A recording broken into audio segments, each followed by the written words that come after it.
हरिओम. भगवान आद्य श्री शंकराचार्य कृत चरपट पंजरिका स्तोत्रम अर्थात भज गोविंदम. योगदास श्री जयगणेश जोशी यांचे प्रवचन. साधना यज्ञ.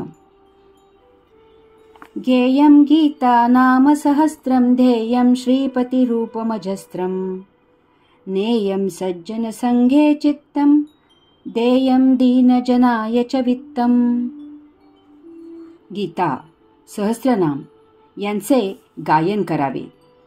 विराट अशा श्रीमद भगवत रूपाचे ध्यान करावे. चित्त सज्जनांच्या संगतीत असावे. वित्त दीनजनांच्या उपयोगी खर्च करावे. या स्तोत्रात भगवान आद्य श्री शंकराचार्यांनी आपल्या सर्वांच्या नित्याचरणासाठी येथे एक छान साधना यज्ञ सांगितला आहे. येथे नित्य नियमित साधना उपासना करायची आहे आणि त्याचबरोबर यज्ञही करायचा आहे. साधना उपासना करून त्या योगे सर्वत्र आत्मभाव उदित होऊन देहभाव क्षीण दीन होतो. जेव्हा साक्षात्काराचा प्रसाद मिळतो त्यावेळी विदेही अवस्था प्राप्त होण्यासाठी याचा उपयोग होतो. यज्ञ याचा अर्थ आहे आपल्याकडे असलेले सत्पात्री देणे, दुसऱ्याला निरपेक्ष भावनेने देणे, त्या योगे स्वतःरिते होणे आणि योगाधिराज पातंजलींना अपेक्षित असे अपरिग्रहाने आचरण करणे. भगवान आद्य श्री शंकराचार्यांनी येथे उपदेश केलेल्या साधना यज्ञात ज्ञानयोग, कर्मयोग, भक्तियोग आणि या त्रिसमिधांचा महाप्रसाद म्हणून साक्षात्कार यांचा फार सुंदर मिलाफ पाहायला मिळतो. तसेच या साधना यज्ञात काहीही अवडंबर नाही की सोपस्कार नाहीत. द्रव्यविहीन असलेला असोनी संसारी नित्य कर्म करून एकट्याने आपला आपण आचरणात आणायचा यज्ञ आहे हा. त्यामुळे तो सर्वांना सहजच आचरणात आणण्यासारखा आहे. या साधना यज्ञाची आणखी विशेष महती अशी आहे की या योगे आपण परमात्म्याच्या सन्निध विराजित होतो. आपल्याला ते परमपद प्राप्त होते. गीता सहस्रनाम यांचे गायन करावे. ज्ञानयोग. भगवान आद्य श्री शंकराचार्य सांगतात की नित्य नियमित गीता सहस्रनाम यांचे गायन करावे. याचे अनेकविध पैलू आहेत. येथे भगवान आद्य श्री शंकराचार्य मानवी जीवनाच्या मूलभूत ज्ञानयोगाचा, कर्मयोगाचा आणि भक्तियोगाचा परमोच्च वैश्विक उपदेश करणाऱ्या, याचबरोबर सांख्ययोग, ध्यानयोग, ज्ञानकर्म संन्यास योग, अस्पर्शयोग, प्रेमयोग, राजयोग इत्यादी अशा अनेकविध अलौकिक योगांचा उपदेश करणाऱ्या, प्रत्यक्ष श्रीहरी विदित अशा प्रथम पवित्र गीतेचे आणि अत्यंत पवित्र असलेल्या सहस्रनामाचे, बीजनाम संकीर्तनाचे, परमनाम मंत्राचे गायन करायला सांगत आहेत. त्यांचे वृक्ष वाचन करू नये असा त्याचा अर्थ आहे. गीता किंवा सहस्रनाम ही उत्तम कवनेही आहेत. ती चालीत म्हणता येतात. त्यांना ज्ञानी यांनी सुंदर, सुस्वर, श्रवणीय अशा चाली दिलेल्या आहेत. ती चालीत म्हटली की नित्य म्हणायलाही कसे छान वाटते. ती अशी नित्य नियमित म्हटली की सहजच लक्षात राहून पाठही होतात. अशा प्रकारे गद्य वाचन न करता गायन केले की ते ऐकणाराही त्यात तल्लीन होतो आणि नकळत त्यालाही त्याची गोडी निर्माण होते. तोही तसे गायन करायला आकृष्ट होतो. येथे प्रभूचे प्रचाराचे कार्यही आपोआप होते.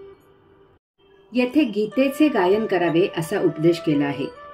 गीता या शब्दातच गीत असा अर्थ ध्वनित आहे. गीतेला तर गीता माऊली, गीताई असेही म्हटले आहे. गायनात उत्कटता आहे, प्रेम आहे, वात्सल्य आहे, उन्मेष आहे, आपुलकी आहे. गीता सहस्रनाम यांच्या गायनाने जिभेला छान वळण लागते. यांच्या नित्य गायनाने अंगी आणि स्वभावी सात्विकता येते. इतर वेळी बोलताना गीता सहस्रनाम यांचा सहजच संदर्भ दिला जातो आणि आपल्या बोलण्यात स्वाभाविकच सात्विकता येते. गायन या शब्दात गंग असा शब्द आहे. त्याचा गम्य होऊन उत्सुकतेने, ज्ञानाने जाणून समजून उमजून गायन करावे असा अर्थ आहे. गीता सहस्रनाम नुसतेच एक सोपस्कार म्हणून, एक पाठ म्हणून घ्यायचे नाहीत, तर ते ज्ञानाने अर्थ समजावून घेऊन घ्यायचे आहेत. आपण गीता सहस्रनाम म्हणत आहोत म्हणजे नेमके काय म्हणत आहोत ते आपल्याला माहीत असले पाहिजे. अशा प्रकारे अर्थ जाणून जर नित्य नियमित गीता सहस्रनाम म्हटले की त्याचा आपल्या विशेष करून मनावर, प्रत्यक्ष आचरणावर आणि मग ओघानेच जीवनावर परिणाम होतो. आपल्या हातून काही अयोगिक वर्तन होत असेल तर तत्क्षणी गीता तत्वे, सहस्रनाम आणि त्या योगे भगवंत श्री यांची आठवण होते आणि अयोगिक आचरणासाठी सुसाट सुटलेले आपले तारू योगिक मार्गाला आपोआप वळते. जीवनात संयम, विवेक, तारतम्य यांचा सुरेख संगम होतो. बोलण्यावर नियंत्रण येते आणि स्वभावतःच मौन राहावे अशी भावना होते.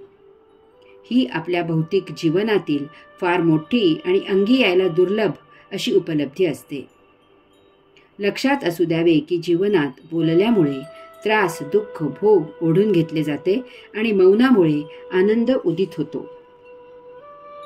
गीता, सहस्रनाम यांचे गायन करायला सांगितले आहे. गायन याचा अजून एक अर्थ आहे महिमा गाणे, लोकांना त्यांचे महत्त्व समजावून देणे, त्यांचा प्रचार आणि प्रसार करणे. गीता, सहस्रनाम स्वतःपुरतेच सीमित करू नये. हे वैश्विक ज्ञान भांडार आहे. ते सर्व विश्वासाठी आहे. ते समस्त मानवांच्या कल्याणाकरता आहे. ते सर्वांना मोकळे करून द्यावे, खुले करून द्यावे. ज्यांना हे भगवंत श्रींच्या कृपेने आकलन झाले आहे त्यांची अशीही एक जबाबदारी आहे की त्यांनी त्यांची इतर जनांच्यात आवडी आणि गोडी निर्माण करावी. त्यासाठी त्यांनी त्यांच्यासमोर स्वतःचा आदर्श ठेवावा. त्यांनी कष्ट घ्यावेत आणि हे प्रभू कार्य सर्व शक्तीनिशी, नेटाने आणि जोमाने करत असावे. गायन ही नाद ब्रह्माची उपासना आहे. गायन करताना आपण नकळत आत्मब्रह्माच्या सन्निध होत असतो. ही जाण सतत ठेवावी. याचे भान सुटू देऊ नये. यामुळे भौतिकात अडकवून ठेवणारी आणि भगवंत श्रींपासून दूर नेणारी गाणी गाऊ नयेत. तसेच गायनात नाद ब्रह्म आहे.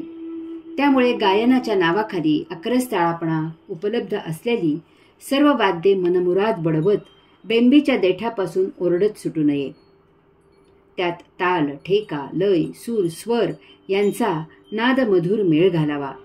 त्यायोगे आपले चित्त देहापासून अलग विलग होऊन ते नाद स्वरूप ओंकारमय होऊन भगवंत श्रींच्यात एकाग्र होते. विराट अशा श्रीमद भगवत रूपाचे ध्यान करावे म्हणजे कर्मयोग.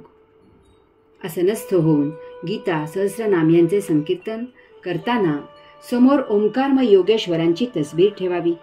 भगवंत श्रींचे दर्शन घेत घेत नाम संकीर्तन करावे. त्या एका दर्शनाशिवाय स्वतःचे, भौतिक वस्तू जगताचे भान नष्ट व्हावे. एका भगवंत श्रींशिवाय अन्य गोष्टींना थारा देऊ नये. तेथे एकचित्त व्हावे. अशा प्रकारे गीता, सहस्रनाम यांच्या नामसंकीर्तनाने भगवंत श्रींचे चरणी एकचित्त, एकरूप, एकाग्र झालेले आपले चित्त भगवत स्वरूप होण्यासाठी भगवत रूपावर ध्यान लावावे. डोळे सैलसर मिटावेत. आपण दर्शन घेतलेले भगवंत श्रींचे रूप मिटल्या डोळ्यासमोरही दर्शन देत राहील. त्यात तल्लीन व्हावे आणि गीता, सहस्रनाम यांचे नामसंकीर्तन झाल्यावर आपणच केलेले नामसंकीर्तन ऐकायचा प्रयत्न करावा. बाह्य गोंगाटांमुळे हे साध्य व्हायला किंचित वेळ लागतो, परंतु एकदा ते साध्य झाल्यावर मग बाह्य गोंगाट ऐकायला येईनासा होतो. त्या योगे ऐकत असलेले नामसंकीर्तन स्वस्वरूपात भरून घ्यावे. एक क्षण असा येईल की ऐकत असलेल्या नामसंकीर्तनाची जागा आपल्याच अंतःकरणात सुरू असलेल्या परमनाद ब्रह्माने घेतलेली असेल. हेच ध्यान लागणे असते. यथाकाळी अशा ध्यानावस्थेत स्वतःसह विश्वातील तमाम वस्तुजगत आणि विश्व याचे भान हरपते. सर्व बाजूने महादिव्य शुभ्र धवल परंतु परम शीतल अशा प्रकाशाने आपण घेरले जातो आणि तेथे कैवल्य उरते. ती परम ऊर्जा, परम चैतन्य योगेश्वर दर्शन देतो. ही समाधी असते. हे कसे घडते? ध्यान कसे लागते? समाधी कशी साध्य होते? अनुभूती प्रसाद कसा प्राप्त होतो? हा ज्ञान कर्म योग समजावून घेण्यासारखा आहे. तसेच यासाठी भौतिक जग आणि आपण यामधील एक विलक्षण संबंध लक्षात घेण्यासारखा आहे. जेव्हा आपण भौतिकात जीवन जगत असतो तेव्हा आपण भौतिकात उतरतो. आपण भौतिक स्वरूप होतो. त्या भौतिकाला, वस्तू जगताला आपले स्वरूप येते. परंतु आपण असे म्हणतो की अमुक वस्तू माझ्या मनात भरली. बोली भाषा भिन्न असली तरी वस्तुस्थिती त्याच्या विरुद्ध असते. आपण सूर्योदय आणि सूर्यास्त असे शब्द सोयीसाठी म्हणून वापरतो, परंतु सूर्य उगवत नसतो आणि मावळत नसतो. आपली पृथ्वी त्याच्यासमोर येते आणि त्याच्यासमोरून दूर जाते. ही वस्तुस्थिती आहे. तसेच जरी आपण असे म्हणतो की अमुक वस्तू माझ्या मनात भरली, तरीही वस्तुस्थिती या उलट असते. त्या वस्तूने आपल्यापुरते आपल्या मनाचे रूप धारण केलेले असते. म्हणून ती वस्तू चांगली, वाईट, उपयुक्त, निरुपयोगी इत्यादी ठरत असते. कारण आपल्याला न आवडणारी वस्तू इतरांना आवडू शकते. आपल्याला निरुपयोगी असलेली वस्तू इतरांना उपयोगी असू शकते. याचाच अर्थ वस्तू ही फक्त वस्तू असते. प्रत्येकाच्या मनाप्रमाणे तिचे रूप प्रत्येकासाठी त्याच्या मनाप्रमाणे आकारते आणि मग ती एकच एक वस्तू प्रत्येकाला त्या स्वरूपात भिन्न जाणवते. एकाच वस्तूला एक जण सुंदर म्हणतो आणि दुसरा कुरूप म्हणतो. हा प्रत्येकाच्या मनाचा खेळ असतो आणि म्हणून तो एक आभास असतो. यालाच भगवान आद्य श्री शंकराचार्यांनी ब्रह्मसत्या आणि जगत मिथ्या असे म्हटले आहे. ध्यानात या उलट घडते. जेव्हा ध्यान लागते तेव्हा आपली देहादी इंद्रिये क्षीण होतात. त्या योगे बाह्य जगताचे भान नष्ट होते. कारण आपण स्वतः बाह्य जगतासह आपल्या अंतःकरणात उतरतो. तेथे सर्व काही आत्ममय होते. बाह्य जगत आत्मस्वरूप होते.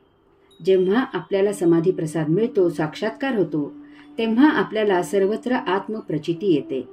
कारण बाह्य जगताने आपल्या अंतःकरणात आत्मरूप घेतलेले असते. तेथे एका आत्मानुभूतीशिवाय काहीही जाणवत नाही. आपल्याला जळी, स्थळी, काष्ठी, पाषाणी, चराचरी सर्वत्र आत्मस्वरूप दर्शन देते. आपल्याला प्रत्येक ठिकाणी आत्मा दर्शन देतो. सर्वत्र आत्मब्रह्माचा साक्षात्कार होतो. दुजाभाव नष्ट होतो, द्वैत नष्ट होते आणि वैश्विक एकत्व उरते. येथे स्तोत्रात भगवान आद्य श्री शंकराचार्यांनी ध्येयम असा शब्द वापरला आहे. त्याचे ध्यान अशा अर्थाने आपण निरूपण पाहिले. परंतु ध्येयम याचा साध्य करणे, प्राप्त करणे, त्यासाठी प्रयत्न करणे, त्याची धारणा करणे असाही अर्थ आहे. पहिल्या ध्यान या अर्थाला हा दुसरा अर्थ जोडून याचा अर्थ होतो ध्यान लावायचे, ध्येय करून गीता, सहस्रनाम यांचे गायन करावे. ध्यान साध्य करण्यासाठी गीता, सहस्रनाम यांचे गायन करावे. ध्यान समाधी प्राप्त करण्यासाठी गीता, सहस्रनाम यांचे गायन करावे. हा ज्ञान कर्मयोग आहे.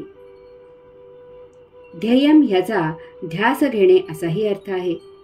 जीवनात ध्यान साध्य करणे हेच अंतिम आणि तेच एकमेव ध्येय आहे. यास्तव त्याचा ध्यास घ्यावा. स्वधर्माने प्राप्त स्वकर्म करून त्यातच सदा रत असावे. भौतिक वस्तू जगताचा आणि जीवनाचा देहादी धर्म सुरू राहण्यापुरताच उपयोग करावा. देहधर्म ध्यान समाधी साध्य करण्यासाठी सुरू ठेवायचा असतो. हे ज्ञान पक्के जाणून घ्यावे. या भासमान भौतिक जीवनात सुखदुःखांचा खेळ अव्याहत सुरू राहतो. सुख मिळाले तरी ते उपभोगताना दुःखाचा स्वीकार करूनच उपभोगायला मिळते. यात आनंद दुरापास्त होतो. त्यासाठी ध्यान समाधी साध्य करून कैवल्य प्राप्त करणे हाच एकमेव शाश्वत मार्ग आहे. भगवान आद्य श्री शंकराचार्यांनी ध्येयम नंतर श्रीपती रूपम मजस्रम असा शब्द वापरला आहे. याची फोड आहे श्रीपती रूपम अजस्त्रम, म्हणजे विराट अशा श्रीमद भगवत रूपाचे ध्यान करावे. त्याच्या प्राप्तीसाठी ध्यास घ्यावा. पहिले म्हणजे येथे भगवान आद्य श्री शंकराचार्यांसारख्याने फक्त श्रीपतीचेच ध्यान लावायला, फक्त श्रीपतीचाच ध्यास घ्यायला, फक्त भगवंत श्री योगेश्वरा प्राप्तीचेच ध्यान ठेवायचा उपदेश केला आहे. येथे इतर कोणत्याही देवदेवतांचे ध्यान लावायला सांगितलेले नाही. याला फार महत्त्व आहे. कारण इतर देवदेवता ह्या कितीही पूजनीय असल्या तरीही त्यांच्या उपासनेने आपण परमपदाला पोहोचू शकत नाही. त्यांची उपासना करून त्यांना प्रसन्न करून आपण त्यांच्या सभोवती भौतिकातच फेरे घेत राहतो. फार तर आपण सात्विक होतो, सदाचारी होतो, दुःख सहन करायची ताकद मिळवून सुखाची मौज घेतो. परंतु आपण मुक्त होत नाही, कारण या आशाने आपण भोगमुक्त होत नाही. सात्विक उपभोगांचे न संपणारे गाठोडे कायम शिल्लकच असते. त्यासाठी जन्ममरणाचे फेरे सुरूच राहतात. येथे श्रीपती रूपम अजस्त्रम असे म्हटले आहे. याचा अर्थ त्या विराटाचे रूपावर ध्यान लावावे. आत्मब्रह्म विराट आहे.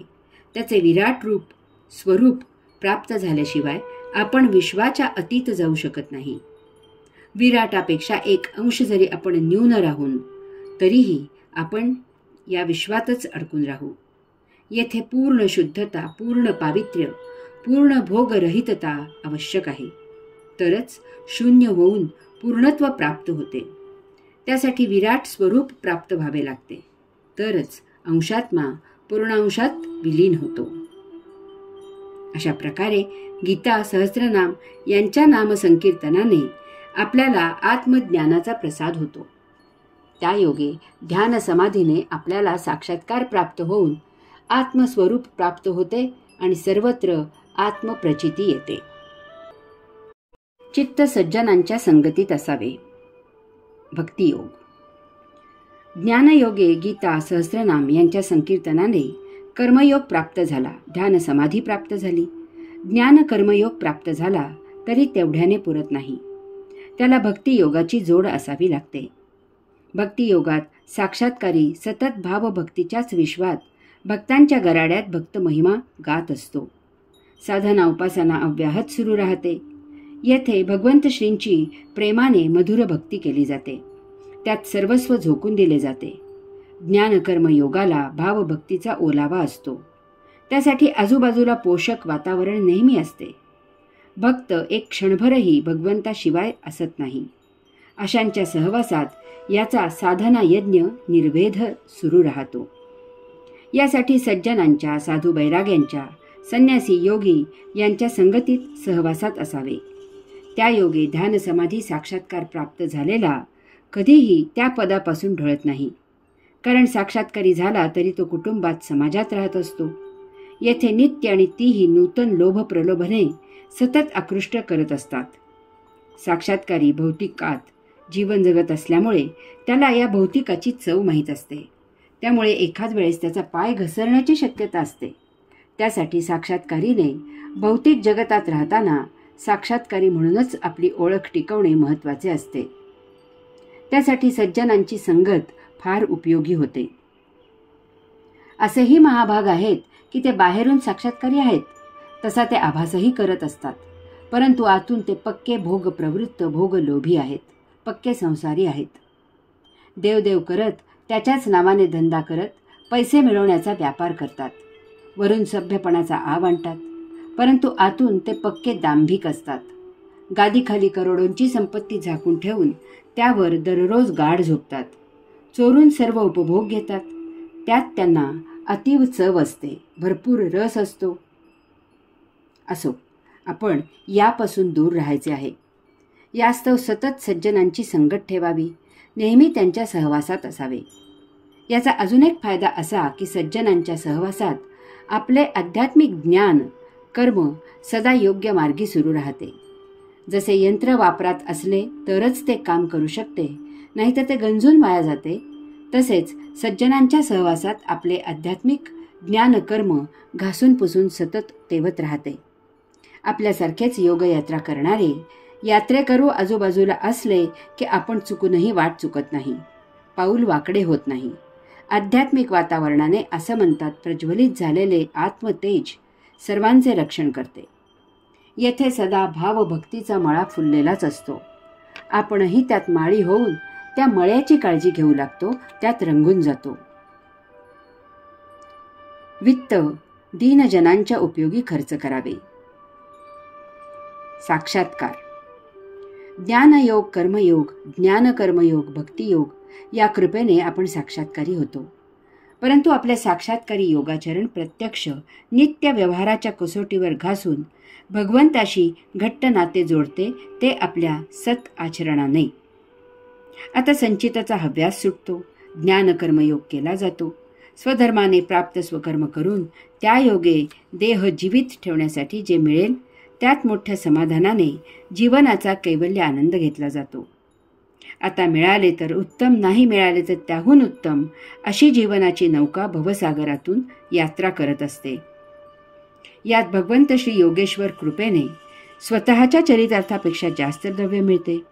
ते आपल्या उशाखाली गादीखाली न ठेवता, ते स्वतःची भोगापवर्गता शमवण्यासाठी न वापरता, त्याचा विनियोग योगिक कामे करण्यासाठी, सत्पात्री गरजूंसाठी खर्च करण्यासाठी, दीनजनांची सेवा करण्यासाठी वापरले जाते. आता स्वतःचा संसार हा संकुचित दृष्टिकोन बदलतो आणि त्या विश्वेश्वराचा वैश्विक संसार सुरू होतो. साक्षात्काराची हीच सर्वोत्तम कसोटी असते, हेच योगाचरण असते, हीच सायुज्य मुक्ती असते, हाच विराट दर्शन योग असतो. अशा देही स्वतः तो विराट श्रीपती रूप घेऊन वास्तव्य करतो.